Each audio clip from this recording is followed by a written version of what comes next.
we're just going to take a quick walk through one of my favorite books, and we'll actually talk about some of the practical application associated with some of the concepts within composition of outdoor painting by Edgar Payne. Have a book brief that is available on my channel here as well, where within 10 minutes I kind of take you through the general structure and some of the key concepts in the book. You can check that out if you're interested in taking a look at this book yourself. And we're going to reference some other items too. I'll actually walk through a demo live, incorporating some of the concepts into design, which is really what it's all about. And we're also going to kind of reference some really wonderful paintings by some of the Pennsylvania impressionists from the New Hope School, and kind of illustrate how some of the design STEM concepts within this book actually apply to some of their paintings. So we should be able to get through it within about 30 minutes. And we're going to go ahead and switch up the view here and take a quick walk through the book first. All right. So once again, Edgar Payne, Composition of Outdoor Painting. I was originally introduced to this book through, I think, some of the helpful tutorials that Kyle Buckland has provided. He actually references, he calls them design stems. I've heard other people use it too, but it's just one element within this particular book that's really helpful.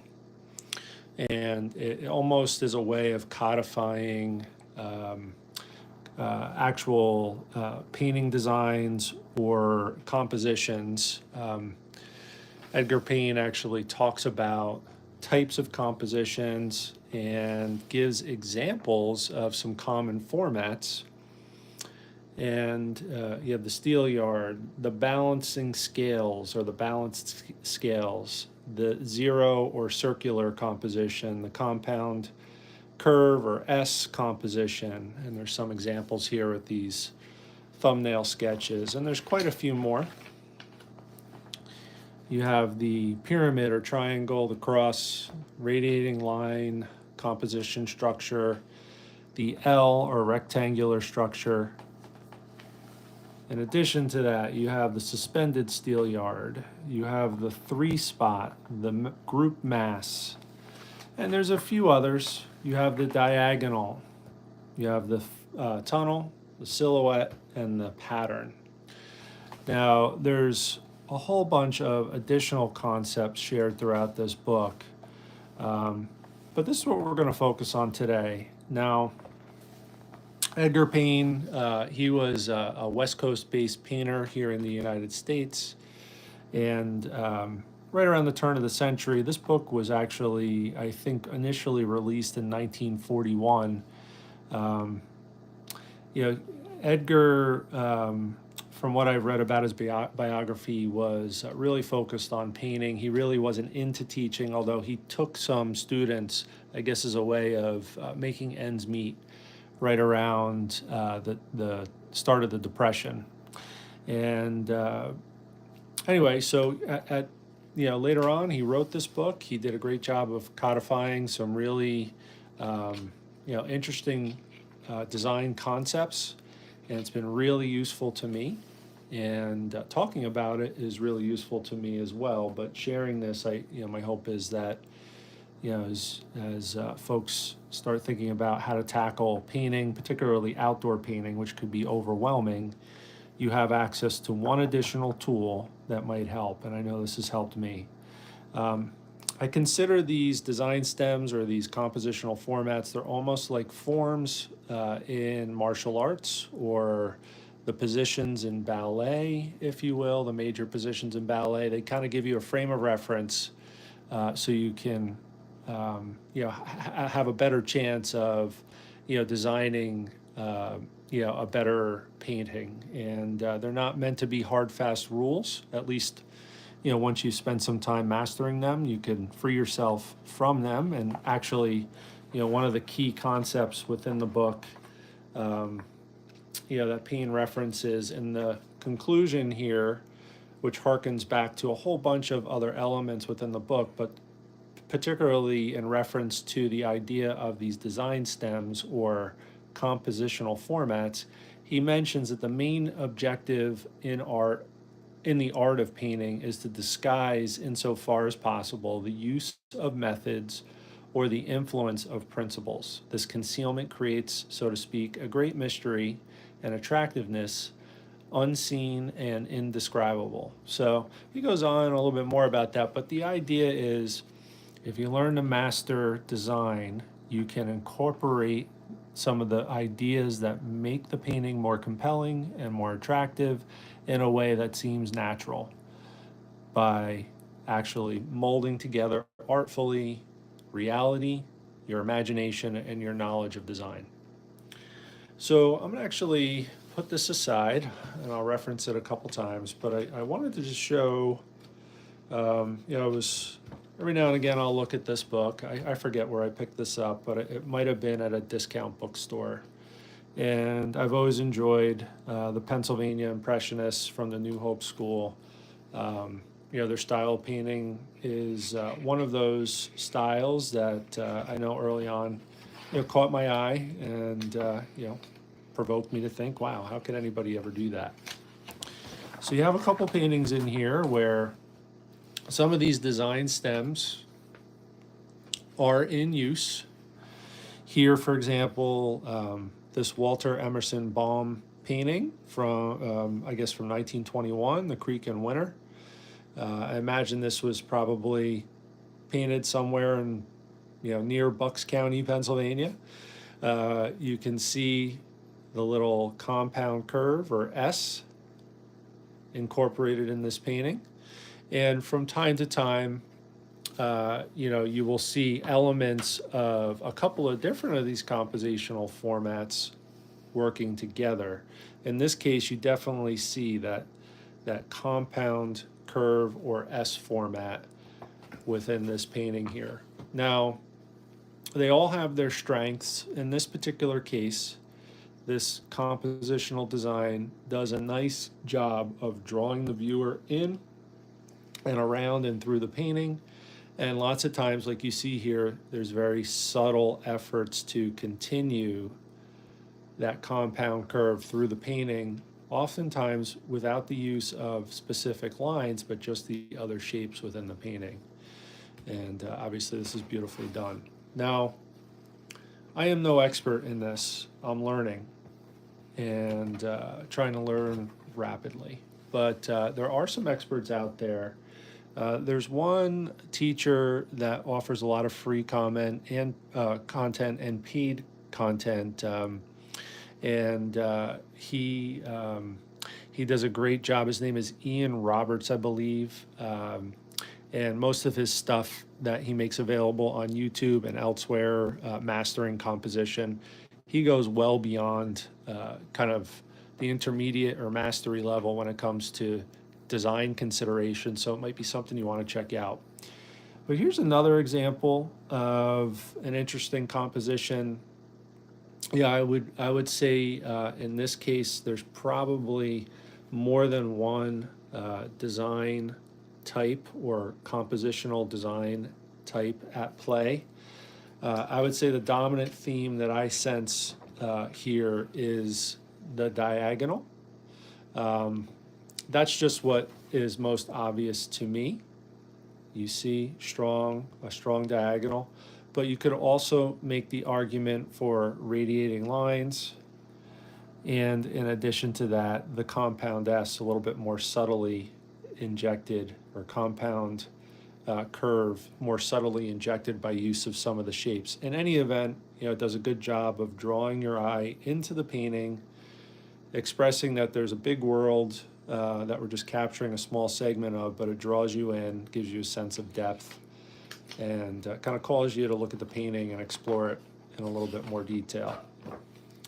Here's another example. You have a compound S. You also can argue here that maybe subtly, there is some suggestion of some other some other compositional designs at play. And, you could argue that potentially points of interest are at play. And here you go, points of interest in the center. And you could see that you have a number of elements kind of working together to draw your attention toward the center of the painting. Here's a beautiful, I guess you could say moody painting because it looks like it's at dusk. Perhaps maybe these boats are coming in at Booth Bay Harbor at night. Edward Willis Redfield, looks like it was painted, I don't know, but he lived between 1869 and 1965. Nice long life and remarkable painter. And now you might be able to make the case for there being a couple design stems at play here, but I would say the strongest resemblance would be or relationship would be to the three-spot design. And there is something to that number. There's three. There's kind of some magical qualities associated with it. And here you can see the three main elements are these boats that are within focus. There's a lot of other things going on, but the way that they're arranged and with some of the other elements, you're drawn in, and your mind is asked to kind of look at the space in between the boats, around the boats, look at the boats themselves, the lights that are lit on the boats and the reflections in the water. The three elements draw your attention in a pleasing manner. And there's a lot more. We could make our way through this entire book and cover every painting. This particular painting here, subtly, this is Daniel Garber, the boatman, from 1927. And once again, I think there's a combination of different design stems or compositional formats. But I would say that, in this case, by virtue of the dominant shapes, the tree canopy, this rock format, and the boat that are kind of in shadow, and the fact that it almost completes a full circle, but you can see through the tree canopy, I would say in this case, the dominant compositional design stem that's in play here is the tunnel. And that's one of those design stems that you see a lot. In this case, you have the darker shadowy figures creating this little circle or this tunnel through it. You can see the lit up landscape behind it, and that obviously draws the viewer in. So there are quite a few examples in this wonderful book, and maybe we'll cover this book and some of the works and the artists during another walkthrough session. But what I'd like to do, just to keep this relatively short, is kind of walk through and actually, nothing we do is truly original. This has been done before by a few artists that present content in this way on YouTube. And what I'm going to do is actually just take some time using some pastel paper that I have within this pad that's a little old, faded, and beat up. And we'll walk through the construction of a couple of different design stems just to show, how it can be useful.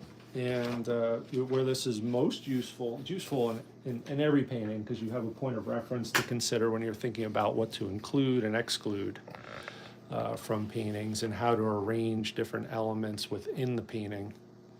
But particularly when you're painting outdoors, when you have an overwhelming amount of information available to you, it's extremely helpful. So here's what I'm going to do. I'm going to take some charcoal. I'm going to use the paper that we have in front of us right here. And we're actually going to walk through the construction of some of these design stems. And one of the pieces of magic within this book really is how you can see the use of thumbnail sketches in preparation for doing an outdoor painting or plein air painting could really be helpful, because you can simplify the scene, you can edit the scene, it minimizes the risk associated with mistakes and experimentation with how you arrange the scene, because you're doing it on a small scale quickly, not spending a lot of time doing it. So if you were actually sitting outside looking at a particular scene, perhaps maybe like in my case here, we live in a lake community, and I actually use this when painting that scene a couple times from atop a hill where there's a lake down below.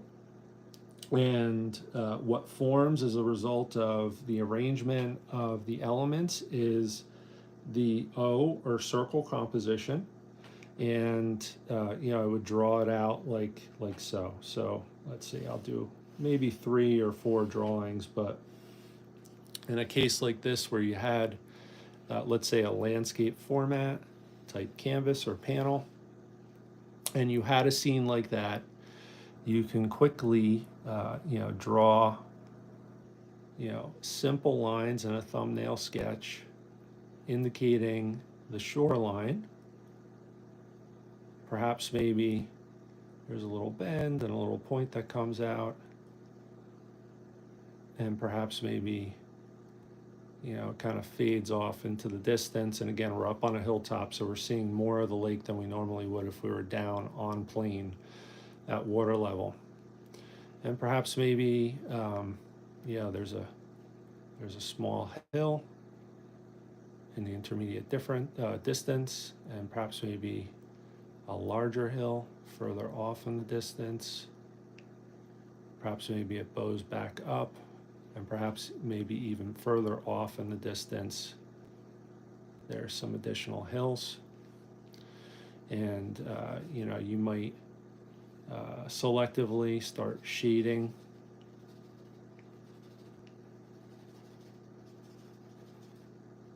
You might start playing with values. Generally, values will be stronger or darker up close. They'll be weaker further off in the distance.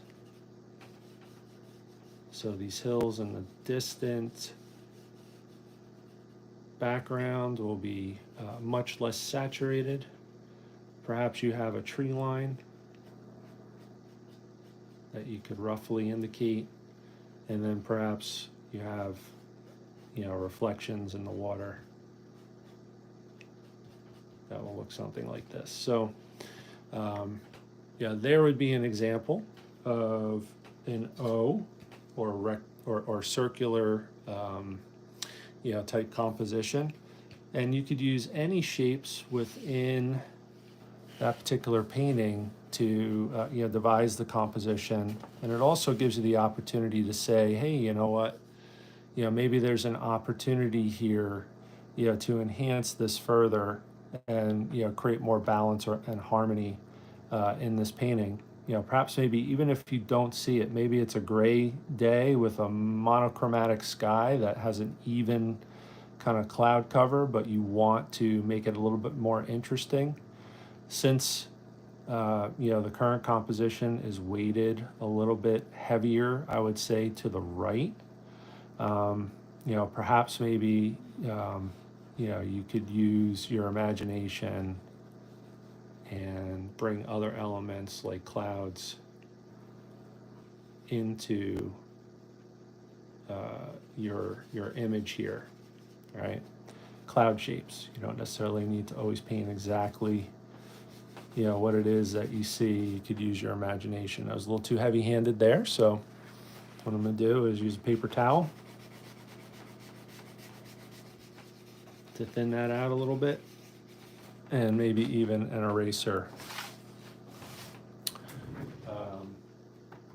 to take some of that up, particularly down toward the horizon, and maybe blur the line here between the sky and that back. There we go.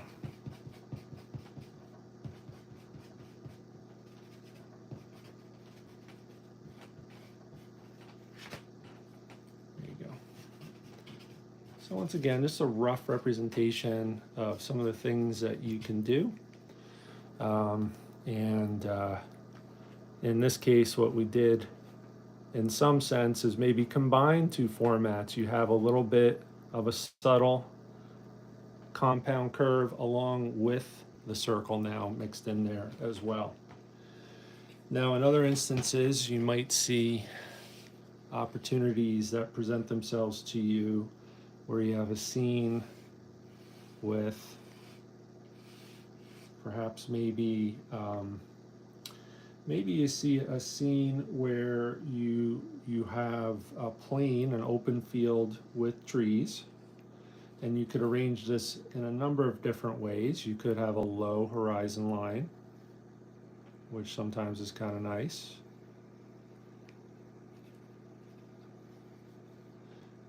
And yeah, generally you'll have plane changes.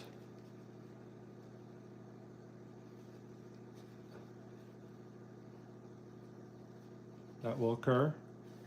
And as you get closer, there's greater saturation, and you can play with those sorts of things. Maybe there's rocks, maybe there's bushes. Then you can use the steel yard. Perhaps maybe there's groupings of trees all over the place, and either through omission or addition, or even in some cases you get lucky and you see exactly the type of format that you'd like to paint in nature. That does happen. In either case, if you were to use the steel yard design stem, you would see a large tree mass. Could be a grouping of trees, it could be one tree. It doesn't matter. And then usually a little bit off in the distance, you would see a smaller mass of trees, and you would try and use it to balance out the scene.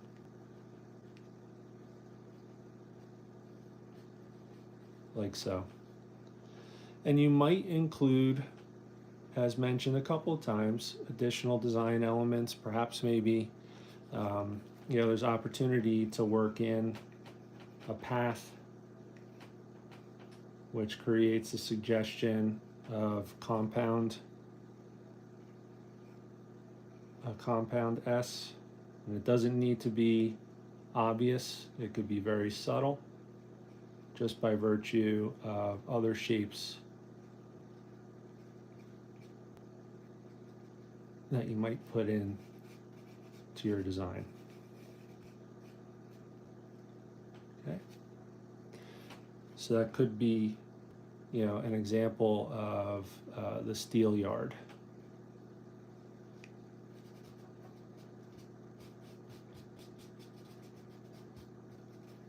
Kind of design stem.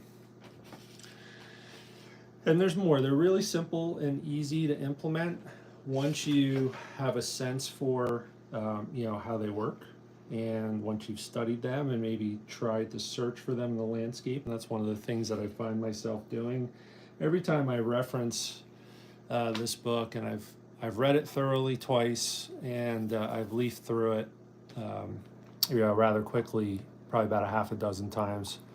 Recently I lost it, and it made me very anxious, but I was able to find it. You can actually practice looking for these formats in nature. Another one that is really nice and easy to use is the radiating line, compositional format or design stem. Sometimes you will see that, perhaps maybe you have your horizon line, and that may not be a straight line. It doesn't necessarily need to be. And then perhaps maybe you have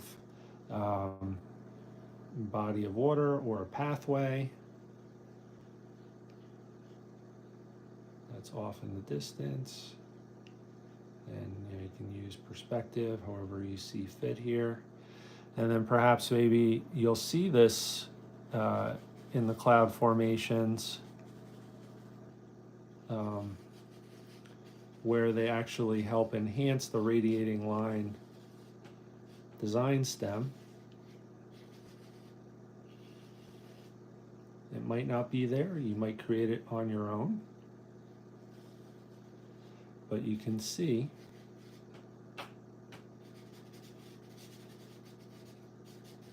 that you have what amounts to radiating lines emanating from one point of interest or nearly one point of interest.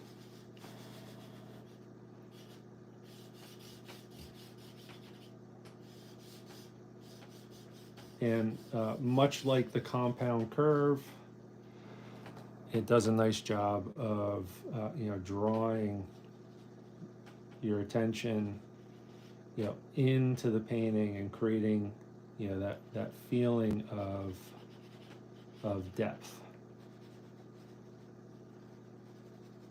And there might be other elements here, bushes and trees and whatnot.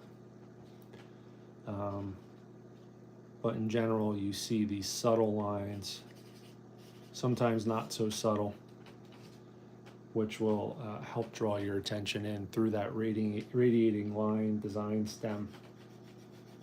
And I'm just gonna blur these edges here, lower in the sky and toward the horizon, and soften some of these edges. But there you have it. You have three design stems, which are kind of classic in nature. There's a lot of others. We covered the radiating line design stem or composition design, and they all, if you read through this book, they all do a good job of evoking different emotional responses. So you could really go in depth, and that's where it really gets interesting. So beyond just capturing the viewer's eye and their attention, you could look at different design stems that might correspond to the type of mood you want to evoke as well. So for example, the pyramid or triangle, this design stem here, is widely regarded as a design composition type or design stem that is representative of strength. And lots of times you'll see that type of design as part of paintings where you might have one large mountain peak near the middle, where the apex of the peak is near the middle of the top of the painting, intending to kind of suggest stability, strength, and power. And you see that with this large grouping of trees in this example here. In addition to that, the diagonal line, you'll see it in paintings like this. You'll see it in paintings where there might be a cliff on the seacoast. You have one dominant design element that's a diagonal line that cuts across the canvas. That's intended to, in many cases, help evoke feelings of excitement or instability and those sorts of feelings. So you can as you learn more about these sorts of design, compositional design structures, you'll find that they can help you tie into different emotional responses that you might want to be seeing as part of your paintings in any particular circumstance. I will tell you personally, I'm generally not that thoughtful. I tend to just go with my gut. When I'm out in the field, what I like to do is just use my intuition to draw me to a scene. I will use this as a guide if I can find within the scene, using a viewfinder or my fingers, creating a square like this, or just by observing elements that make up an arrangement that is similar to one of these compositional design stems, I'll go ahead and use it. And it's yours. You can make of it what you wish, and you can go completely off plan. But these are here to help kind of make sense of a lot of chaos and almost an infinite amount of information that you're asked to take in as an artist, particularly out in the field. A lot easier to do this, to arrange composition without some sort of framework of thought when you're copying a photo. But when you're out in the field and you have an infinite number of obstacles, an infinite amount of information that you're digesting, really helpful to have this sort of map to help you through the process of thinking about how you're going to design your painting. So in any event, I hope you found this helpful. I will make reference to a couple of the resources that I called upon here, including this little book, The Pennsylvania Impressionists, Painters of the New Hope School, Ian Roberts and his YouTube channel that really goes into depth and really both academically and from a, kind of a pure artist standpoint to some of the design concepts. Kyle Buckland and his reference to these very same design stems found within Edgar Payne's Composition of Outdoor Painting, my 10-minute book review, and some other resources that might be helpful.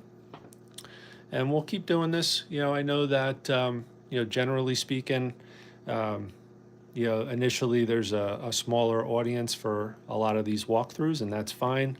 They tend to get fairly well watched, for a small fry like me in the weeks that follow. Regardless of how you're viewing this, I hope that you find this helpful. I would encourage you to check out this book. It still can be found at price points that are pretty reasonable. And hopefully you found this helpful. Anyway, thanks for checking out my live session and my video content and my artwork. And I hope you have a great evening. I'm going to spend the next few minutes or so working on this little watercolor journal entry, cleaning up my mess, and I'm probably going to hit the hay. So thanks again for watching. Have a great evening, and hope to see you again sometime soon.